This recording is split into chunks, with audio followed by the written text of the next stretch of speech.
Well, certainly the recovery is taking hold. We've seen growth since the second quarter of last year. However, the type of growth that we've seen has been weak and somewhat uneven across countries. And the type of growth that we want is much stronger, strong enough growth that reverses and brings down the very high levels of debt and unemployment. Until we see those much higher levels of growth, it's going to be difficult to see, unfortunately, people getting jobs again. And the explanation for this is, again, pretty straightforward. You want to hire new people when you know that there are new opportunities in the future, new markets to invest in, new sectors to invest in, and at that point is when you're going to start creating more jobs.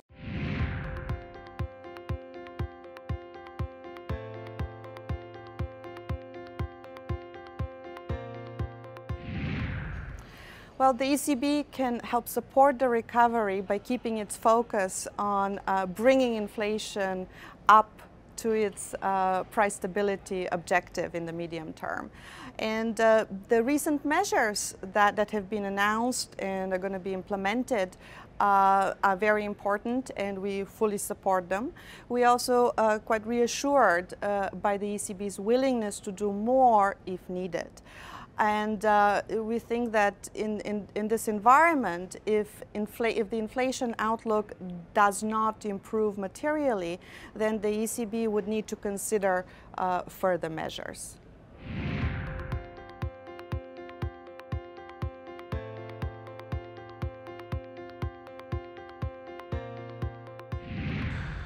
Yes, progress in banking union is very important for the recovery and growth, mainly for two reasons. First of all, it's helped boost confidence in the euro area. For the first time, we're talking about having a single supervisor for the banks. There's agreement to also have a single resolution mechanism with a single resolution fund.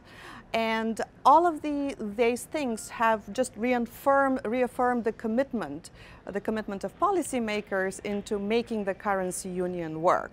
And that has helped the recovery.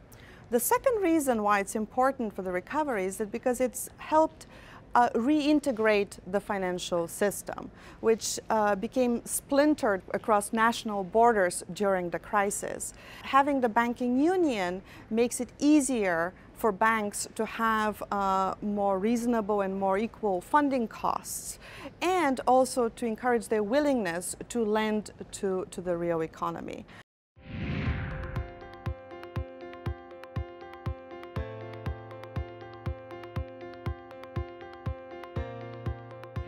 It's easy to go into a long list of reforms, but let me focus on two that are especially relevant for the euro area. One has to do with having good ways to finance investment. Right now, the euro area is very much dependent on the banks, and although the banks are doing better, it's good to have a very diverse source of funding. And in that context, developing capital markets we think is very important, especially when it comes to making sure that the small and medium-sized enterprises have access to such funding. This is the way to get jobs, to get growth in many of these countries. And then the second area has to do with youth unemployment, which is a problem across the euro area, of course, much more in certain countries. And there, what's important is to bring down the hiring costs and also to think about the type of programs that could train young people to give them the right skills to be able to do the new jobs that are going to emerge as the recovery takes hold.